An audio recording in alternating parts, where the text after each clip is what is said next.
The Academic Staff Union of Universities, students of various universities across the country have staged protests, particularly in Osun, Ondo, Oyo, and Ogun states. The students, including members of the National Association of Nigerian Students, NANS, and the National Association of University Students, NAUS, are demanding an end to the ASUU strike. The protests, which have been peaceful since the commencement, however, took a new turn on Tuesday when soldiers reportedly invaded the protest ground in Akure and shot at the protesters, leaving many students with injuries and in shock. Now, recall some unidentified soldiers had also on Friday forcefully driven through a crowd of protesting students in Ibadan, the Oyo state capital. We still have Dr. Dayo Kayode here in the studio with us. So, Dr. Dayo, we have seen the turnout of protests, peaceful protests in time past in Nigeria, shooting at unarmed protesters, disrupting peaceful protests. So the recent happenings in Akure has spurred up a lot of reaction from Nigerians. Some had a lot of things to say, but let's quickly get to your thoughts on not just this, about protests. I'm using this as a case study now, protests generally in Nigeria. You see, I've been a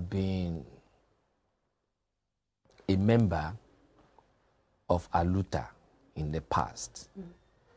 And we have protested severally in the past.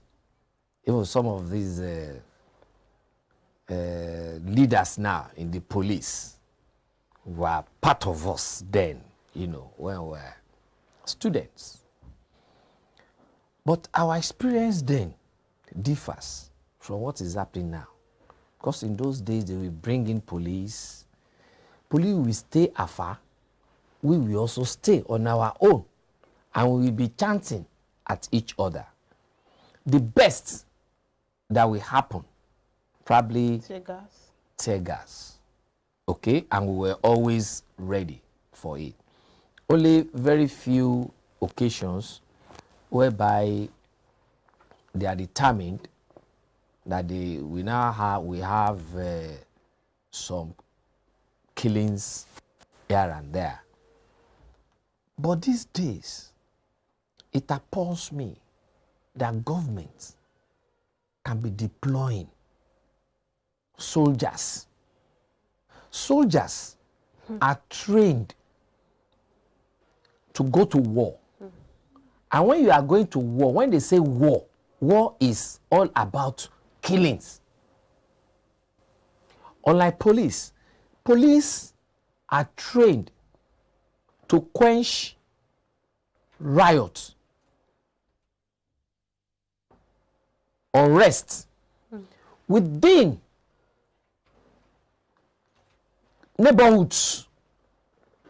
And when I say neighborhoods, cities, because war is in between nations. So that's why I decided to use that word, neighborhoods, cities. Okay? But when you are now deploying people that are supposed to be living outside where human beings stay, you're now deploying them, especially on youth who are the leaders of tomorrow, then it is unheard of. It is unheard of. Again, I will warn Nigerians to let us make a difference now between the rank and files and the officers. There are two different things when you are defining the Nigerian army. Because I know them very well. I have a lot of friends among them. And they too are fathers. And they understand what is going on in the environment, in the polity. Okay? But in this scenario, honestly speaking, for Nigerian army to exonerate itself, I want Nigerian army to investigate this issue. Because definitely there must be a video of this. I trust those students. I trust them. Some of them will be having video of this thing. Yes, I mean, that's what we have. And again, we know the battalion they are from. Because according to the news I read, They said they are not from Akure. They were coming somewhere from Ibadan, along that Ibadan road. Yes. So, which truck carried them? Who are those people inside? Then, who directed them to do that? When you know that these students are protesting, they are protesting legally. You're not supposed to even go there. For you to go there, that means you are arousing the annoyance. Let's look at it this way. I mean, armed forces are not meant to be deployed within the nation unless there's an insurrection Exactly. or domestic terrorism. Now, that's not the case in this instance. No. That's one. Two, when you talk about who, directed them, who gave the order and all, that's still the salient question that protesters from, the NSAS protest in October 2020 are still asking. We're closing on 2 years, and there are still questions regarding who gave the order. Now, let's even shelve that aside. Let's look at it from this angle. The protest was peaceful. Yeah. It was not only in Akure. Yeah. You also had a drive-through within in Oyo State. Yeah. Now, for a protest that is seemingly brewing to be, nationwide, you've had different states. Now, more states are joining the party in terms of lending their voice to the cause. Don't you think it's the federal government's way of trying to quell this in its bud before it becomes something national like NSAS protest? That's one. Then two, why do we continually abuse the armed forces in terms of deploying them to protest grounds? Because even if there was a riot, there's the police riot unit within the police force who should handle that and not the soldiers. Now, let me first of all correct one impression, Samson. Or let me first of all give you my own impression as regards the first analogy you make. There is no relationship between what happened or between the scenario of NSAS. I'm not linking. Listen, Okay. no comparison. The scenario, you can't compare them. Because this one that is happening now is purely students. Purely students. Those were also youths. When you are talking of youth, are they purely students? No. There are workers there. Okay. People like, are you not a youth? People like you are there. Okay. There are some elderly people like me also there. Okay. And that is why some of us saw a kind of a political tinge. Does that justify? But then listen, I'm not justifying anything now. I'm just saying we shouldn't compare. No one is those comparing. two together. What I'm saying is, who but gave the unlike order this one, unlike this one, this is purely students Okay. that we all know, we are all aware, are being kept at home unnecessarily. Are you with me? And they are saying, look, stop this. Because we can see humongous amount of money that you are throwing all around. Just because you want to perpetuate yourselves in office. Part of this money can be taken to the educational sector to solve the problem that we are having there. We also have a percentage of our budget that is supposed to go to education. We also have UNESCO charter, of which you are a signatory. So why can't we follow all that? All right? So these are issues that brought these guys out. So who gave the order? Now, on why the government have been using So the military. Yes. You see, I gave you an instance of this moment. Then, you see, military, they were professionals, yet unpoliticized. But now, we have political military, mark you. Either you like it or not, we have political military. I will give you an instance. Bratai, while he was the chief of army staff, people were saying he should retire.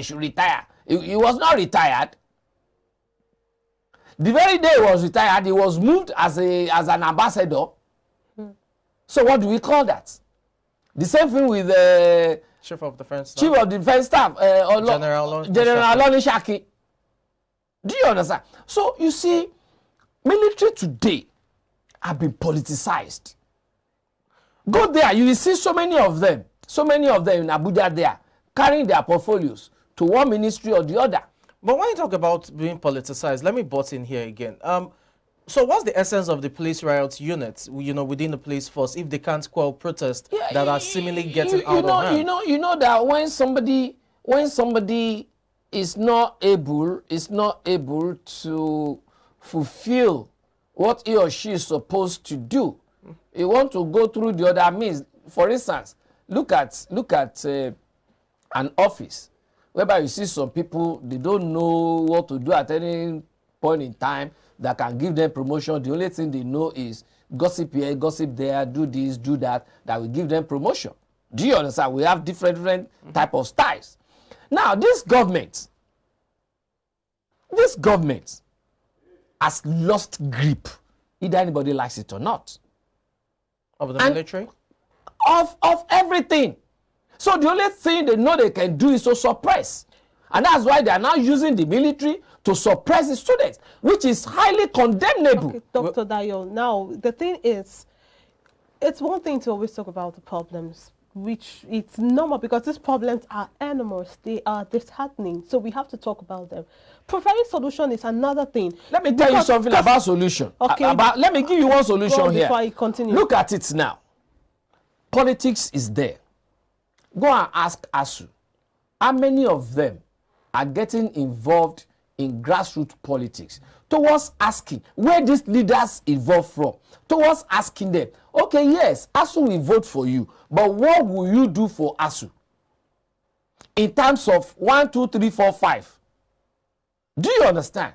I mean, to what extent has ASUU also been collaborating with the political class to ensure that whenever they are being voted into power, they will live to the agreements they are having?